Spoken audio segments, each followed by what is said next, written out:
Well, what's up again there, guys? Brian here at 3TR, and I have another solid episode of the People's Questions, episode 224.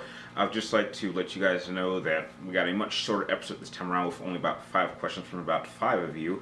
And I would like to let you guys also know that if there's a question that you don't hear in this episode, chances are I answered it in the comments section of the last video, so if you don't hear it here, just check the comment section of the last video and you should find it there. We're starting off real simple with the first question coming from Santiago Scarpino, and he wants to know, what is the worst boss fight from the first 4 Devil May Cry games? I don't think any of the boss fights from any of the original 4 Devil May Cry games are inherently bad, but there is one that really stands out to me that I found was disappointing.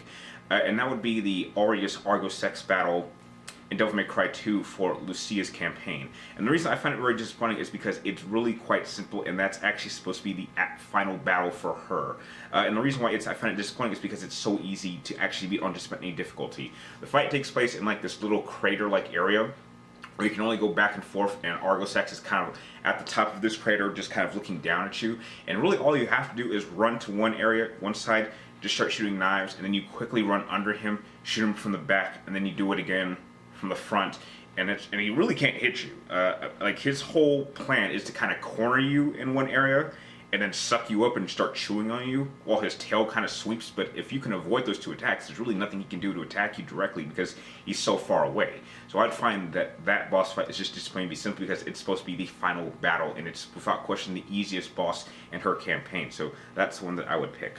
The next question comes from JDS4696, and you want to know, do I think that the next major Resident Evil game will be Resident Evil 7 or a reboot? I'm pretty sure it's going to be 7. It makes no sense for them to want to reboot it now. I know they've said that they want to go back to their horror roots, but I still think that they can do that moving forward. And just the way that they left Resident Evil 6 open, with them obviously continuing with Jake Muller, and possibly, from what I've heard, they might want to bring back Leon.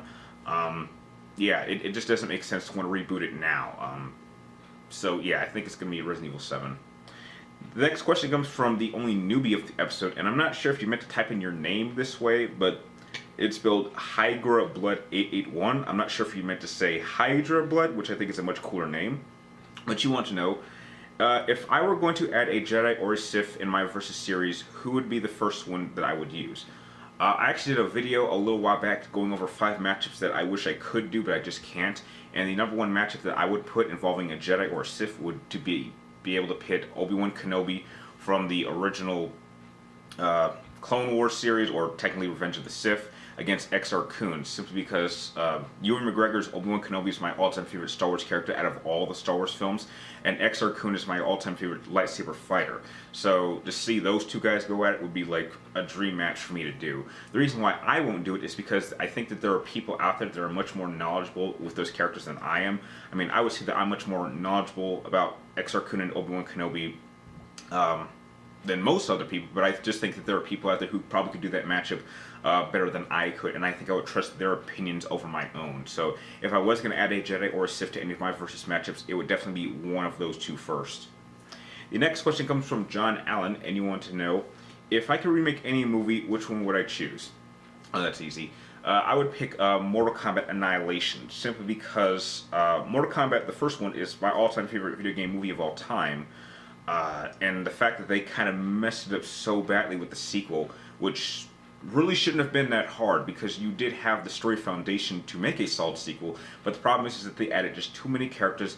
They were mixing the plots for Mortal Kombat 2 and 3, and that just made the movie just really muddled and cluttered and just a complete mess. And I really think that had they handled that movie right, we could have had a 3rd movie and really had the first true video game trilogy, which to this day I really regret, because I really love the first Mortal Kombat game, and it's just a shame that the sequel failed so badly.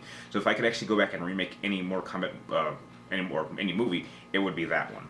And the last question comes from Julian E, because I'm sorry, I mean, there's your name, I'm really terrible with last names. And you want to know, what PlayStation 4 game do I play the most? If I can really think about what game I've played the most of over the past 4 years, it would have to be Destiny. And that is simply because, to me, Destiny is what I like to consider the perfect filler game. A filler game, to me, is a game that you play when waiting for the next new release. And so as soon as I'm done beating one game, and once I've gotten the review out, or once I've platinumed it, you know, I'll go back and play Destiny just to wait for the next game.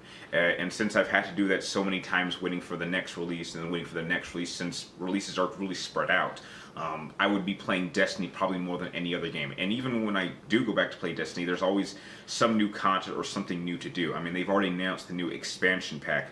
I'm not sure if I'm going to get it, but if it just happens to release in a period of time where, you know, I'm waiting for the next game, then I might consider buying it, even though it'll probably be just more of the same stuff that I've already been doing in Destiny since its initial release. So I would say Destiny is probably the game I've been playing the most of over the past year. And with that, those are the questions that you guys sent in for this episode. I'd like to thank the 5 of you for making this episode possible.